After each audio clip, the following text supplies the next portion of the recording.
Social মিডিয়ায় আমরা সবসময় দেখি হাজব্যান্ডরা কি সুন্দর বউয়ের জন্য ফুল কিনে নিয়ে আসে, আর বউরা কোনো অনুষ্ঠানে যাবার সময় সেই ফুল মাথায় দিয়ে সেজেগুজে চলে যায়। আসলে এটাই হওয়া উচিত, কিন্তু সত্যিই কি সেটা হয়? হলেও সবসময় সুন্দরভাবে হয় না। মানে হাজব্যান্ডদের দিয়ে ফুল কিনানো যে কত বড় প্যারার কাজ, তা যারা কিনায় তারাই জানে। একে তো হাজব্যান্ডরা অনেক ব্যস্ত থাকবে, প্রথমে তারা রাজিই হবে না। দ্বিতীয়ত আপনি বসায় বসে টেনশন করবেন যে হাজব্যান্ড বাসি অথবা শুকনা কোনো ফুল নিয়ে আসছে কিনা। কিছু কিছু কাব্যিক স্পেশাল হাজব্যান্ড আছে, তারা বউদের ভালোবেসে ফুল নিয়ে আসে।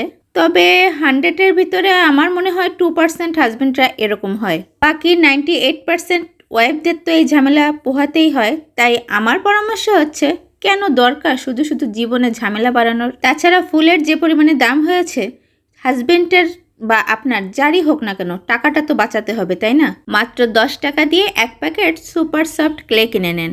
এবার নিজের পছন্দ মতো ফুল বানিয়ে পুরাতন কোনো চুলের কাটার সাথে সেট করে নেন। টাকাও বাঁচলো, সংসারে শান্তিও আসলো, এবং আপনাকে ফুলের সাজে সাজতে দেখে হাজব্যান্ডেরও আপনার প্রতি ভালোবাসা বেড়ে গেল। এমন হলো আজকের আইডিয়া? অবশ্যই জানাবেন। এর আগে তো আমি হাতেই কাঠগোলাপ আর আজ গোলাপ ফুল বানানো দেখালাম। এরপরে আপনার পছন্দের কোন ফুল বানানোর টিউটোরিয়াল দেখতে চান অবশ্যই জানাবেন। অনেক ভালো থাকবেন সবাই। আল্লাহ হাফেজ।